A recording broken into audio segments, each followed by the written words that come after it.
Yatah sarva durgani nat prasadat tarishyasi atachitvam ahankaram nashroshasi vinangshasi.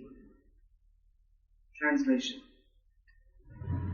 If you become conscious of me, you will pass over all the obstacles of conditional life by my grace.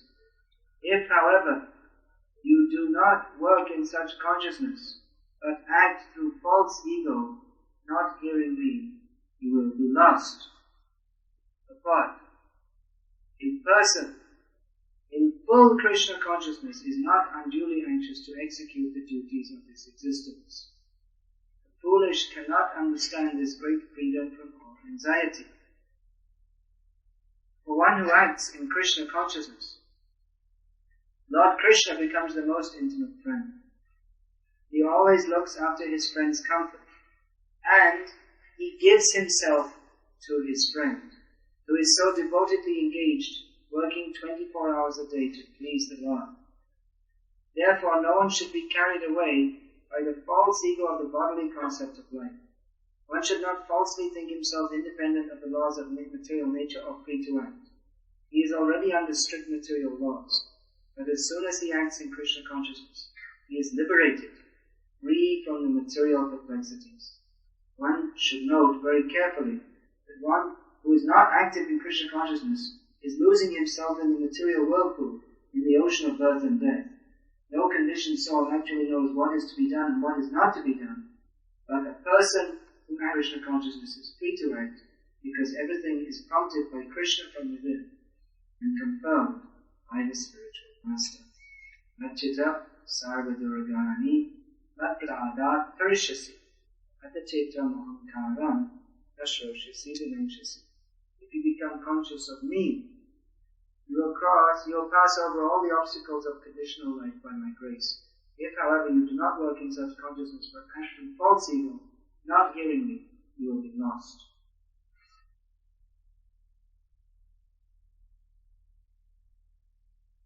Krishna is telling Arjuna, don't worry, I'm your friend. You be conscious of me, I will look after you. Who can be a better friend than Krishna? Because he is all-powerful. And he's always with us. Jara sarva bhutana videshe junatishtati brahmayan sarva bhutana yantrarudhani mayaya. We're all on this machine called this body. Every living being has a different kind of body. And Krishna accompanies us, birth after birth. Even though we are not conscious of him, he is conscious of us. He's asking us to be Krishna conscious, but he's already conscious of us. Only we are not conscious of him. So he wants us to become conscious of him. He is our best friend because he always desires our benefit. Even though we don't act in a way that is conducive for our own benefit, and we don't act in such a way that is pleasing to Krishna, but he doesn't reject us. So he's the best of friends. As long as we're in material life, there must be many difficulties. Arjuna certainly knew that, because the Pandavas had so many difficulties. Despite being devotees of Krishna, they had many difficulties. And in fact, it may be that taking up devotional service to Krishna, you may have more difficulties. If we say this, then immediately half the people may run out of the room and say, I don't want to serve Krishna. We go to God, praying, dear God, please relieve me from all my difficulties. But Krishna says, he doesn't say here that I will relieve you of your difficulties, but he says that you can pass over them. Now, generally people go to God. Generally people don't have a very clear idea. They think all the gods are the same. You can go to any god or any form that you imagine, and you should pray that God, if you're really there, you're more powerful than me, I presume, so why don't you solve my backache, or give me promotion, or get that person out of the office so he can get his job, or people go to, let me pass my examination. People go with different desires. give me this, give me that. Dhanam dehi, it's the main thing. Give me lots of money. But material life is full of difficulties. Whatever you get, even if you get lots of money, if you get lots of money, then you'll just get lots of difficulties in another way, that's all. You may think I have so many difficulties because I don't have enough money. But if you have enough money, you'll have difficulties in another way. Then you'll have difficulties, someone wants to steal your money. Or how to keep the taxman from taking it all away. Then you get a big bungalow, you have to think how to maintain it all. A set of problems, that's all. The Bhagavatam describes that material life, trying to solve material difficulties by material means, is just like a person who's holding a big weight on their shoulder. So he thinks, what to do? How can I solve this problem? I got the solution. Move it onto the other shoulder. Now the pain here is relieved. But you just moved it from one place to another. There's no material solution to material problems because as long as we're in this material world, you must suffer birth, death, old age, disease. Suffering, suffering, suffering. So Krishna sometimes gives his devotees more difficulties. It's quite opposite to general impression of God. He asked Krishna, that how do we know if someone has got your mercy? Because Yudhishthira Maharaj was a great devotee of Krishna from his very birth, but throughout his life he had to go through so many difficulties. He lost his father at a young age, and he lost the kingdom, he was humiliated in so many ways. So it might have been he was almost asking that, well, if this is what being a devotee of you is, then what's the fun? What's the benefit? But Krishna, he asked, what is the symptom of someone who has got your mercy, Krishna? So Krishna says, Yasyaham anugrahanami harishe tattanam shana. Someone who I'm very kind to, I gradually take all their money away from them. Everyone's going to go, Dhanam Devi. Krishna is saying, no, I'm saying to you, Dhanam Devi. I'll take it from you. So, why is that? What happens is that such a person, then he has nothing left but Krishna. Then he thinks, well, there's no way if we have money, we depend on money. We think that my home will protect me. But ultimately, no one can protect us. What is there to protect? Because if we have the money, then we think that this ahankar, I am this body, is increased. But at the time of death, none of these things can help you. They're called asat sainya, useless soldiers. It means if we're thinking, my friends, my family, my bank balance, these things will protect me. They cannot. So Krishna, he doesn't say that if you become my devotee, I will take away all your problems. This is what Arjuna thought. He thought, I'll tell Krishna, I don't want to fight. And Krishna, he's a reasonable fellow. So, he'll agree. That's a good idea. Why don't we just put a flag and say, we are peace lovers, pacifists, non-violence, and we can live very peacefully. Krishna said, forget it, you fool. Ashochanam ashocastram pragyavadam shabhasase katasum agatasum cha nanu shochanti pandita. He said, you're talking as if you're a big learned fellow, but you know the ABCs. You don't know what's what. You're lamenting for the body that all these people will be killed, but don't you know they're already killed? Jatasya hi dhruva mrityu dhruvam janma mritasya cha.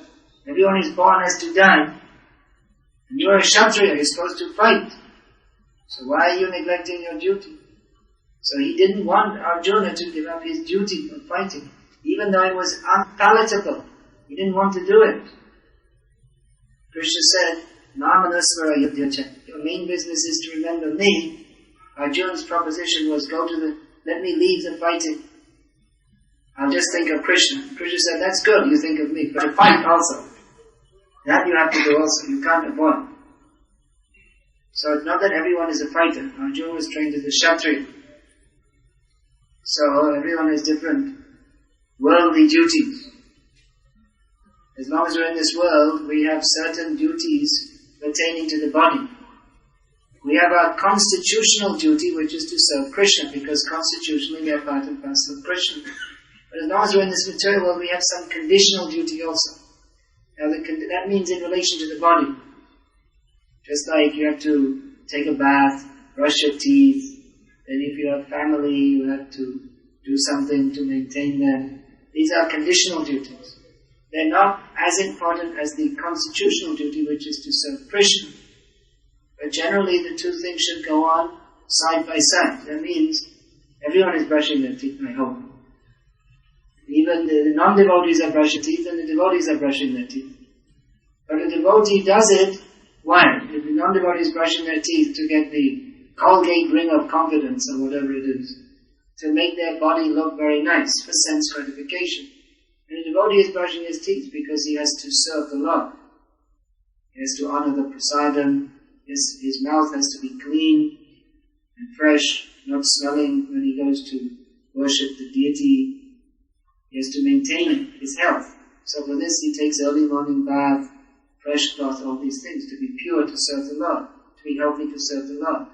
So devotee maintains, he does activities for health and hygiene for the sake of serving the Lord.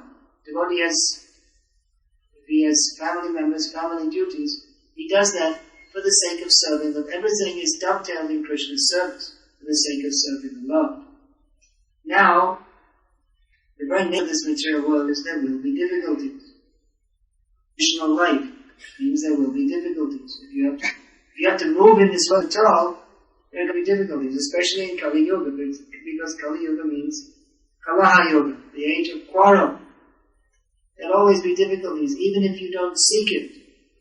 Even if you're very moral and good and honest, there always someone unnecessarily will become envious of you, or there will be some misunderstanding, or without desires, you'll get some serious health problem, or your relative will get some serious problem, will attack you. Or this material world is such that you cannot live peacefully here. Therefore, even if you are living peacefully, you know that the nature of this material world is that it's not a good place. So there's always some anxiety that someone may come and steal everything, or the economy here may collapse and they'll throw us all back to India, and then what will we do? There's always some anxiety. And there's always some problem. That is, who can say that they don't know any anxiety? Or sometimes they're frustrated, or there may be some discouragement, disappointment, depression. This is life in the material world. But Krishna says, you think of me. Cetasa sarvadurgani matprasada karishyati. And you become conscious of me, Krishna says. I will look after you. Krishna doesn't say, I'm going to come and arrange your life in such a way that there won't be problems. There will be problems. Don't think there won't be problems. Even if you arrange very nicely, very peacefully, at least there will be birth, death, old age and disease. You cannot avoid. And even if you arrange to live very peacefully, material nature is such that despite all your arrangements, problems will come. You make some arrangement to retire with a nice bungalow in a good area in a city, very nice, very peaceful, nice servants.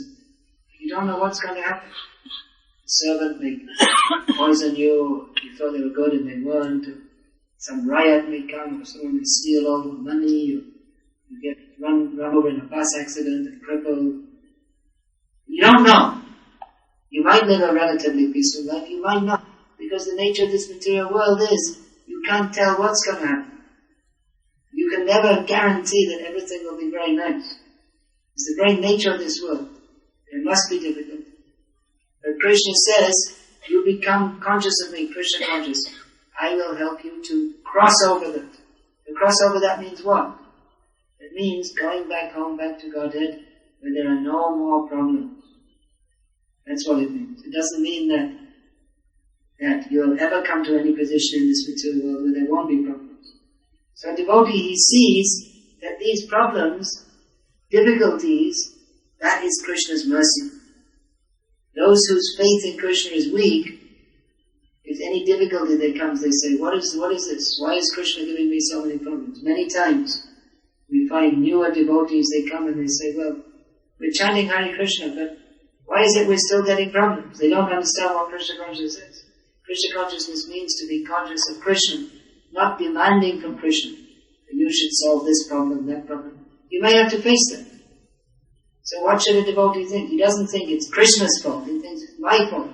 It must be I did something wrong, so now I'm getting a karmic reaction, which is actually the fact.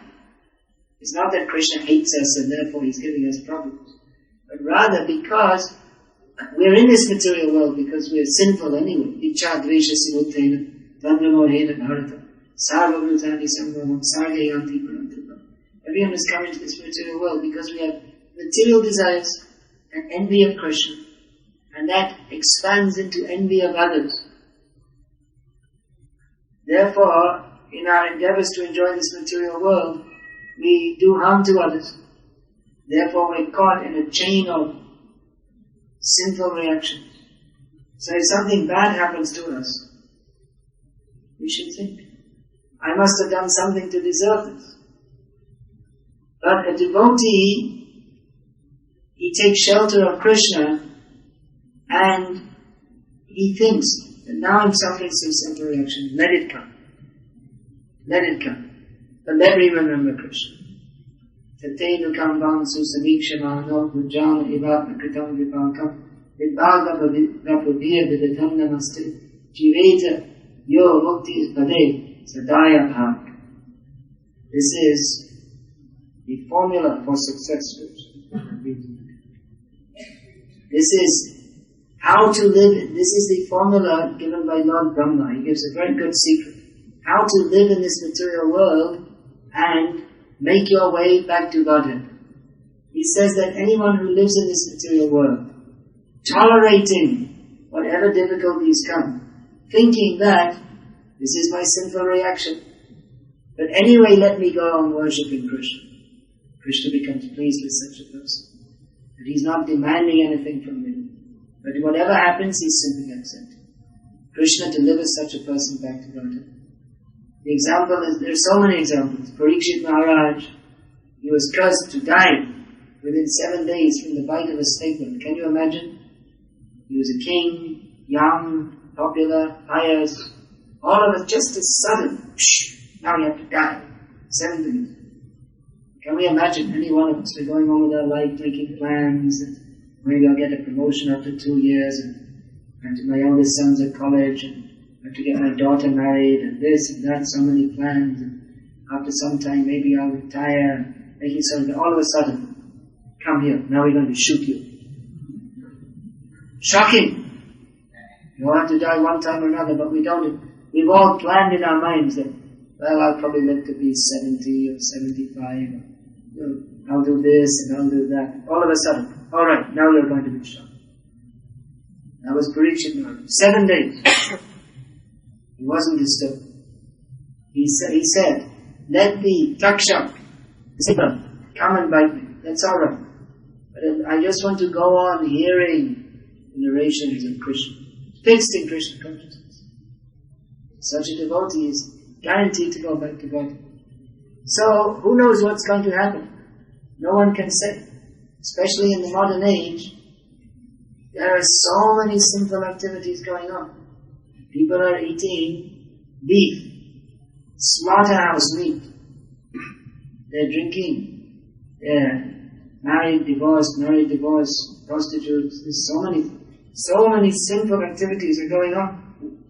The world is overburdened with sinful activities. So, the result of mass sinful activities, especially mass slaughterhouses, is mass disturbance in the form of wars, earthquakes, other natural disturbances. So many things may happen. Or even in our personal life, who knows what will happen? But a devotee has to be prepared that whatever happens, I must keep my faith in Krishna. That is the test. When everything is very peaceful, we may chant Hare Krishna. That's nice. But in great difficulty, will we remember Krishna? Difficulties will be the very least difficulty. At the very least, we all have to face the difficulty of death. Old age and death is not very easy. I think we all have the experience. When we get sick, then our sadhana becomes very difficult. We can't chant. All we can think of is this body. How miserable. But death is much worse. All the nightmares and everything is all thrown out. How are we going to think of Krishna? We have to practice with it. We have to have faith in Krishna. Here Krishna is saying, you have faith in me, I will look after you. So this is the consciousness that a devotee is cultivating. That Krishna is my true friend. Krishna is my real friend. Krishna can help me. Krishna will help me if I take shelter of him. So Krishna consciousness means cultivating the consciousness of taking shelter of Krishna. Praying to Krishna. Krishna, please deliver me to your lotus feet. I want to serve you. Please help me. I'm not capable. I'm so rascal. I'm kind of half attempting to be Krishna conscious. Please take me and make me your servant. This is a devotee's prayer. So if we sincerely endeavor like that, Krishna will look after us. That should be the faith of the devotee. Whatever happens, whatever it may be, I must keep my faith in Krishna.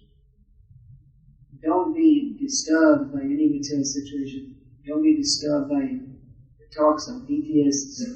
Have faith in Krishna.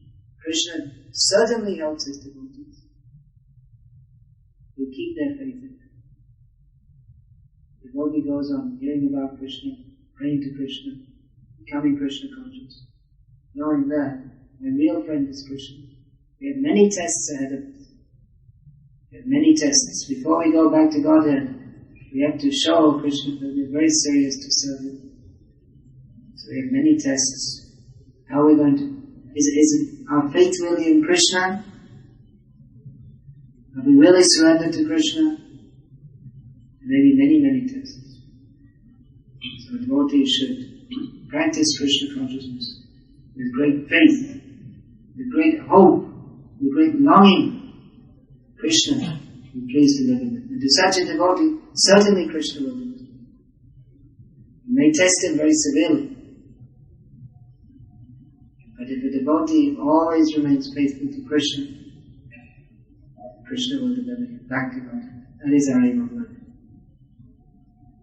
So there's much more could be said, but time isn't it? I'm talking about constitutional duties and conditional duties. So I think you all have conditional duties of office and work tomorrow morning. So there's a time limit. There's a time limit on our lecture and our program, but there's no time limit on remembering Krishna. So we may finish this program fairly soon, but it's not like turning off the TV. Now Krishna consciousness is finished. That will go on, day and night. Hare Krishna.